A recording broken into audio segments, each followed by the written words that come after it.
Hoy nuestra sesión nos lleva al estudio de Giovanni Fontana, arquitecto, poliartista, en fin, ya iremos viendo de su biografía, que es riquísima. Nacido en Frosinone en 1946, pero radicado en Alatri. Es, como decía, poliartista, creador de novelas sonoras, incluyendo su tarot mecánico del año 90, o Chorus del 2000. En fin, su biografía en ese punto, desde el punto de vista artístico, es extensísima, con numerosos premios, colaborando con revistas o siendo miembro de la revista famosísima Docs, o bien Berenice, o The Arts of Sound. Pero en fin, aquí lo que nos ocupa más de Giovanni Fontana en realidad es su poesía, muy especial, hay que decir. Ya vamos a comprobar que es una poesía muy especial, y concretamente la que nos va a traer hoy. Podríamos decir que este acercamiento a Giovanni Fontana es Giovanni Fontana entre dos poemas que desde luego no tienen nada que ver con la página escrita, como vamos a comprobar. El primero tiene que ver con la acción, el segundo, y con la tecnología. El segundo tiene que ver con el vídeo. Pero en fin, vamos desgranando estas realidades poco a poco, con su ayuda, por supuesto. Giovanni, la primera obra que vamos a escuchar es tu famosísimo poema Larsen. Quiero añadir una cosa, adelantarla para quienes nos estén viendo y escuchando y no sepan que el efecto Larsen, también llamado acople, feedback o retroalimentación acústica, es un fenómeno que aparece cuando un micrófono recibe el sonido emitido por un altavoz. Es decir, el altavoz, excitado por la señal eléctrica enviada desde el micrófono, emite una onda sonora que hace vibrar el micrófono, y el fenómeno se repite persiguiéndose los dos elementos del bucle indefinidamente, y normalmente es un fenómeno bastante desagradable, como muy bien saben los técnicos de sonido. Pero de ello, como por ejemplo podría hacer un Alvin Lucier, esencializando la tecnología que emplea, nuestro Giovanni Fontana hace estética, realiza un trabajo estético como Poema Larsen, una obra del año 83. Cuéntanos un poco de Poema Larsen, por favor. Sì, Poema Larsen, come tu hai ricordato, è un poema che è basato sull'effetto Larsen. Sappiamo che l'effetto Larsen, il feedback, è qualcosa di fastidiosissimo, è qualcosa che crea dei grandi problemi, no? E appunto tutti i tecnici hanno paura dell'effetto Larsen. Nel mio poema io ho domato in qualche modo l'effetto Larsen. Mm-hmm. Quindi l'effetto Larsen viene controllato e modulato, e questo lo faccio, e l'ho fatto più volte nel tempo, a partire dai primi anni '80, in una sorta di danza in cui i microfoni vengono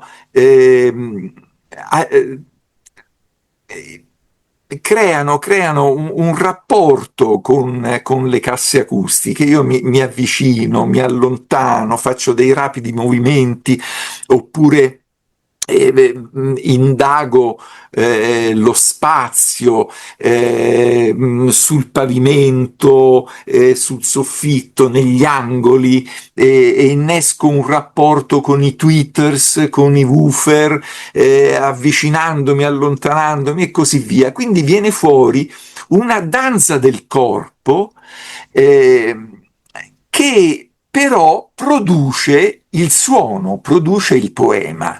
Quindi il poema è basato su una sola parola, che poi è la parola microfono, microphone, che è l'esca, no?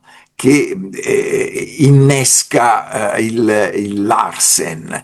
E, subito dopo la pronuncia della parola microphone, io controllo gli effetti e organizzo una situazione poematica, che può essere più o meno legata ad una tensione drammatica anche. Per esempio Bernard Heizik, che ha visto questo mio lavoro al Centre Georges Pompidou nel 1989, in occasione di Polyphonix 14, parla di combattimento con l'ombra.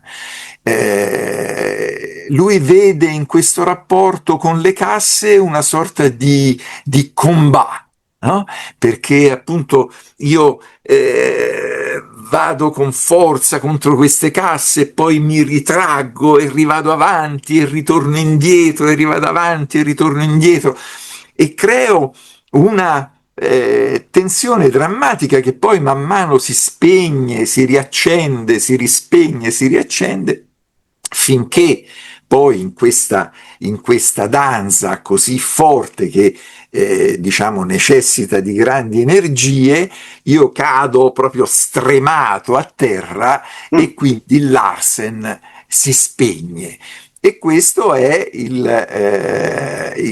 poema Larsen in due parole, ma poi nella realtà le modulazioni possono essere infinite e ogni volta possono essere ricercate nuove forme.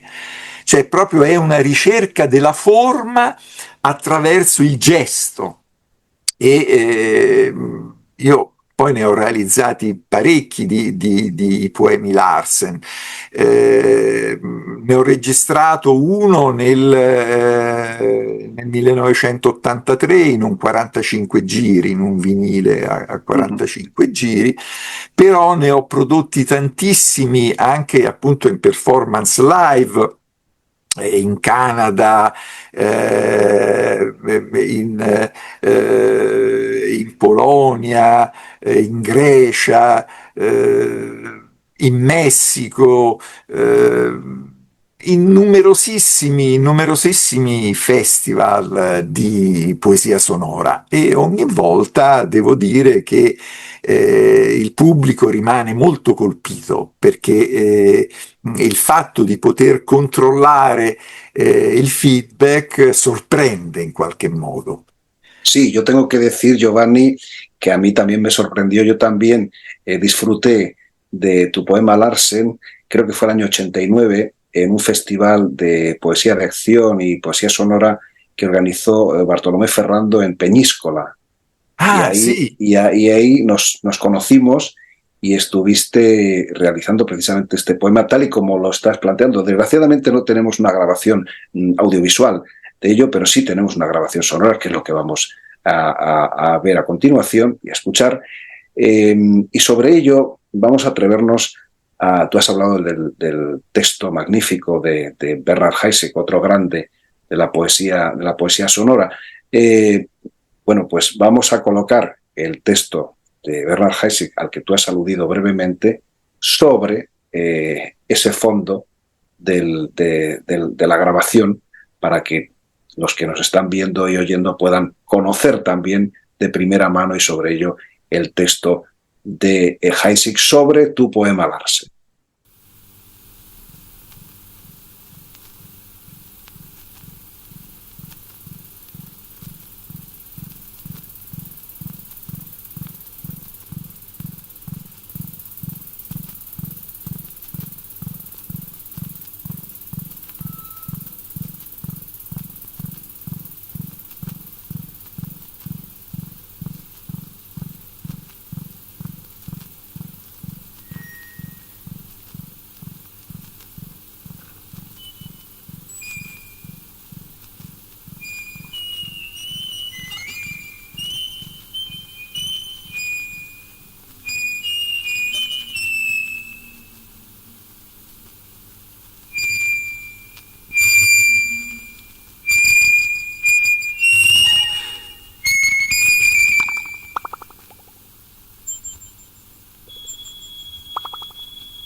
Este era el primero de los poemas que acotan hoy en nuestras culturas sonoras el trabajo vastísimo, riquísimo, diversísimo de nuestro invitado Giovanni Fontana.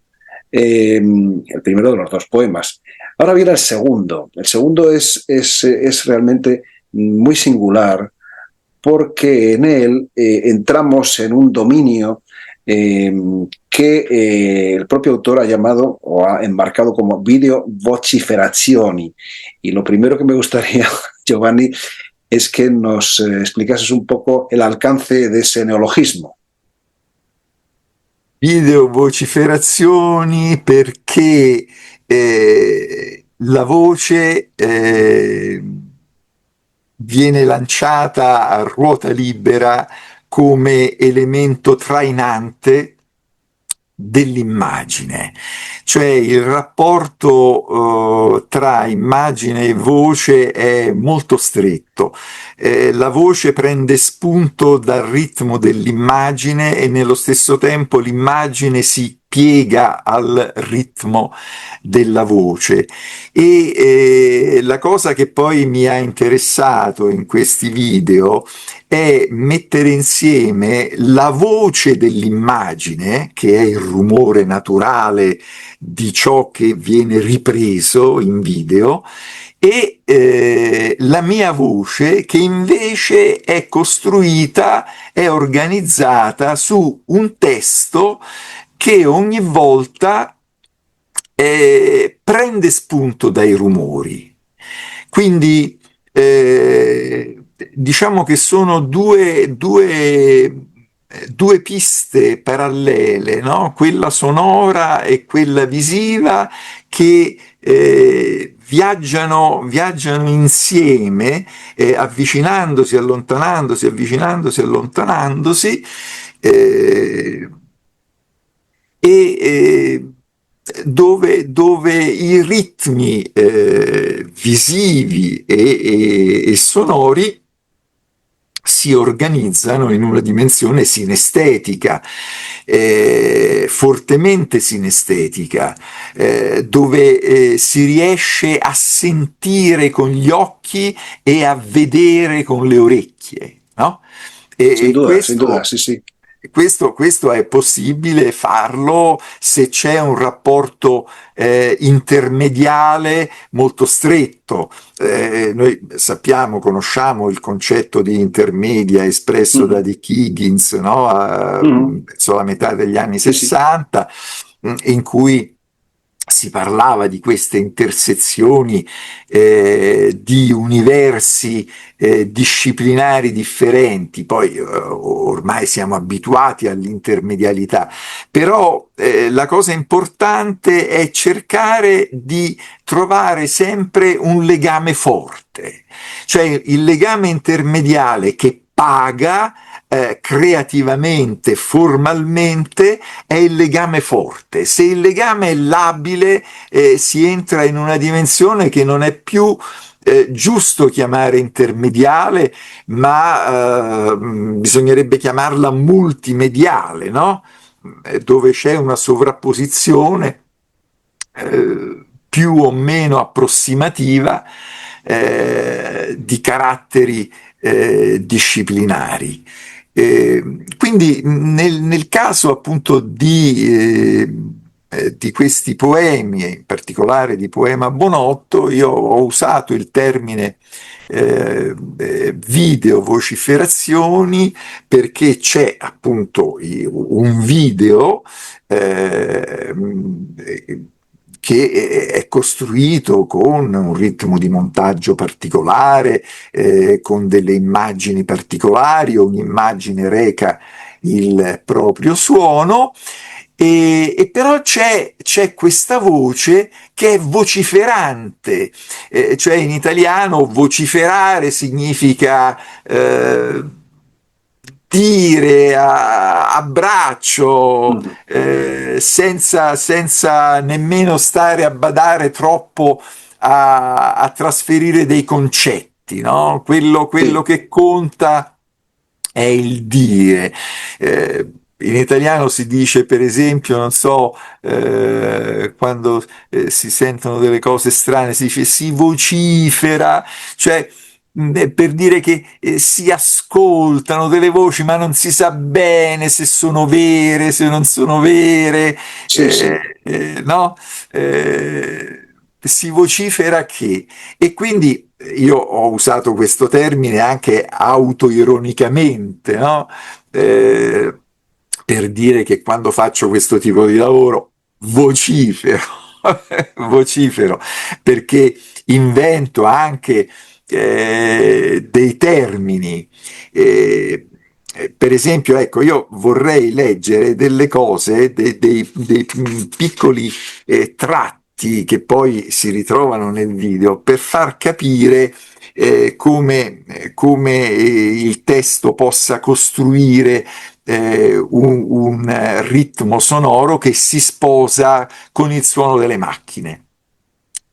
Parliamo di macchine in questo specifico. Sí, quizás Video. quizás Giovanni habría que aclarar que el vídeo es un homenaje a Bonotto, a Luigi Bonotto, Sì, el gran coleccionista, que a la vez es un empresario de una fábrica textil. Y esattamente, esattamente. precisamente, como veremos dentro de poco, las imágenes son precisamente de los telares de las máquinas magníficas de esa empresa textil de Bonotto, ¿no? Hay Sì, también una referencia sì, a una obra maravillosa de Yoko Ono, que aparece en tu sì, vídeo. sì. En fin, eso todo está ahí. No voy a adelantar nada más, no voy a hacer spoiler porque si no va a ser. Pero sí me interesa que leas ese texto porque realmente marca el ritmo también, que es un ritmo parallelo al de las máquinas. Sì, sì, sì, infatti.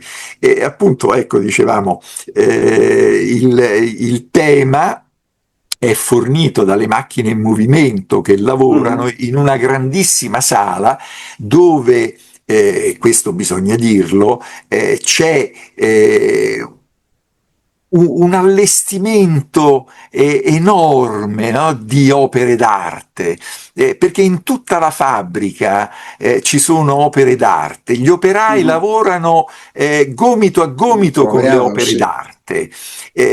Quindi è una fabbrica molto molto particolare dove la forma entra nella sostanza delle cose, no? Entra nel quotidiano.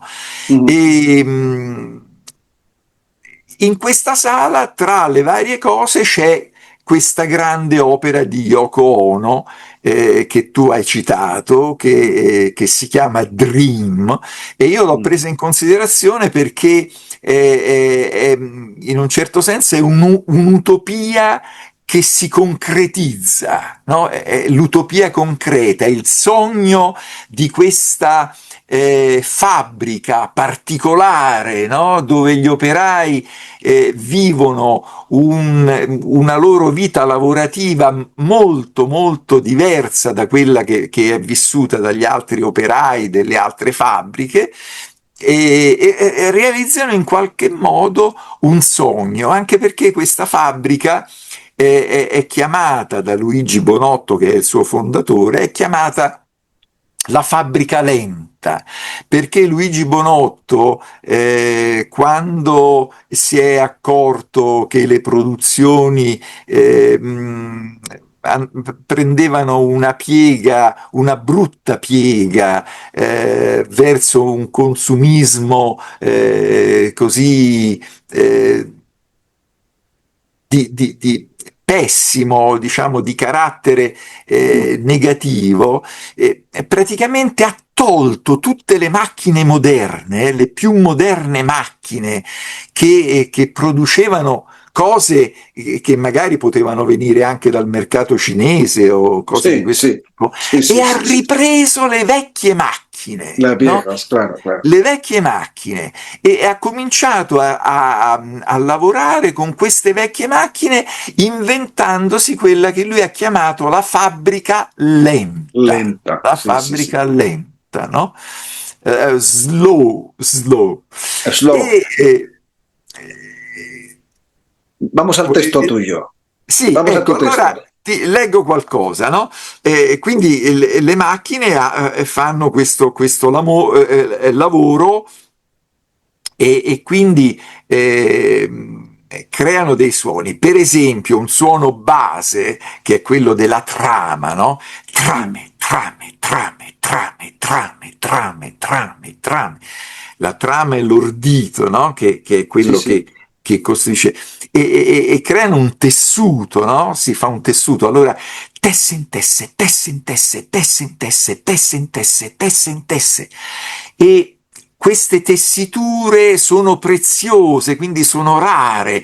Allora ci sono dei telai che si muovono e dicono: rare tessiture, rare tessiture, rare tessiture, rare tessiture, e disegnano arabeschi, no? Allora arabeschi ricama, arabeschi ricama, arabeschi ricama, arabeschi ricama, arabeschi ricama, arabeschi ricama, e poi c'è tutto un mondo di operai che si muove, no? Ognuno fa qualcosa, e allora chi trama, chi tesse, chi griffa, chi graffa, chi slaccia, chi allaccia, chi traccia, chi taglia, chi intreccia, chi lega, chi slega, chi borda, chi disfa, chi sborda, chi sgancia, chi aggancia, chi acconcia, chi sfrangia, chi arrangia, chi sfascia, chi fascia, chi lascia, chi canta in orchestra. Questa orchestra, no? Di suoni, di rumori. E in questi termini che io ho citato, ce ne sono alcuni che sono anche inventati, perché sono anche dei neologismi, no? Ecco, la vociferazione. Son un juego onomatopeico. Onomatopeico, esatto. E così, appunto, nel lavoro si ascoltano questi testi in sottofondo con le macchine e vedrete che si parla la stessa lingua praticamente, no? Sí. Ecco. Vamos pues ya a ver y a escuchar este poema Bonotto, que por cierto es el que cierra de momento, creo, esta colección de video Vociferazioni y data del año 2015. ¿Es así? Sí. Adelante, pues.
this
Pues esta preciosidad que veíamos y escuchábamos era el poema Bonotto de Giovanni Fontana.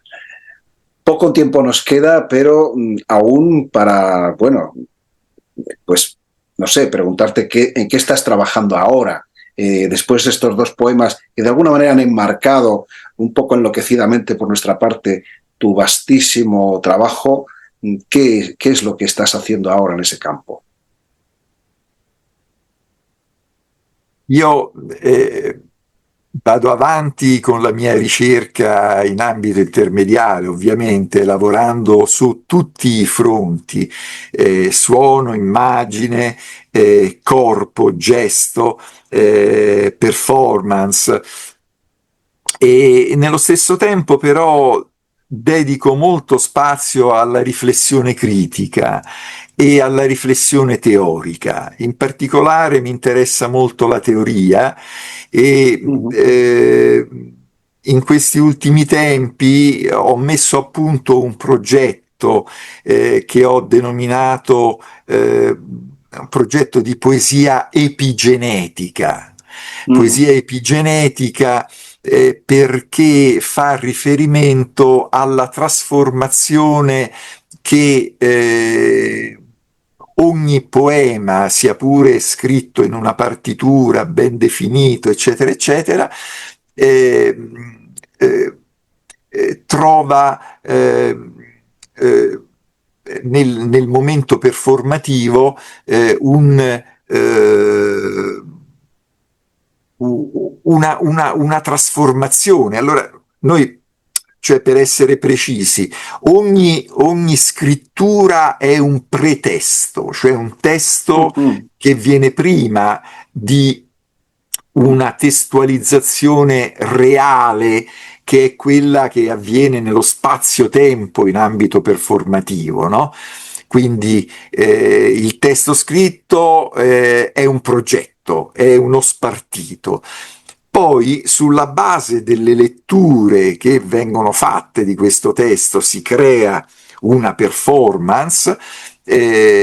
Talvolta il testo è una semplice parola, no? Come nel poema Larsen, è microfono, no? Però si crea tutto un movimento di elementi e una situazione creativa con controllo della forma che offre la vera scrittura, che è appunto la scrittura nello spazio-tempo. Ma che succede però? Che ogni volta che poi si ritorna a proporre quella performance, le cose cambiano, perché cambiano le coordinate geometriche, cambiano le coordinate spaziali, cambia il rapporto col pubblico, cambiano le tecnologie e cambia il tuo rapporto con quel testo, perché dopo aver fatto quella performance, quando vai a rileggere il testo lo leggi con un'esperienza in più e quindi lo vedi diversamente. E quando lo riproponi e fai la performance nuova, questa performance sarà una performance che è arricchita da questa esperienza di rilettura. Sì. Quando poi ritorni ancora una volta a rileggere questo testo, la trasformazione avviene ancora e quindi c'è un continuo andare e venire tra la partitura e la sua realizzazione spazio-temporale, per cui le cose si trasformano continuamente, quindi abbiamo sempre uno stesso oggetto creativo che però si modifica. E quindi, come avviene in biologia, c'è un DNA di base che poi epigeneticamente si trasforma, quindi c'è un processo epigenetico che viene innescato e che è irreversibile, che continua e offre sempre delle nuove opportunità e garantisce sempre nuove scoperte sul piano creativo e sul piano della forma. Ecco, a me interessa molto questo concetto di epigenetica. Ujú. Pero ya para concluir, estaba yo reflexionando un poco según te escuchaba, que volvemos otra vez al efecto Larsen, si se quiere, pues volvemos a la realimentación. Esto que estás comentando es una retroalimentación de tu escritura, después Poi se toma el escenario y luego con esa experiencia vuelve otra vez a ganar otras dimensiones. Es un juego de crear dimensiones nuevas y de crear experiencias nuevas que en el fondo enriquecen a la obra misma. Certo, certo, certo. Muchas gracias, Giovanni. Ha sido un placer enorme y ahí lo dejamos. Seguimos en otro momento. Io ringrazio te per la tua accoglienza e poi io sono felicissimo di incontrarti ogni volta perché la tua competenza mi lancia degli stimoli che arricchiscono la mia esperienza di vita. Quindi sono sempre felicissimo di incontrarti. Grazie, Anche per me. Ciao. grazie, ciao. Ciao.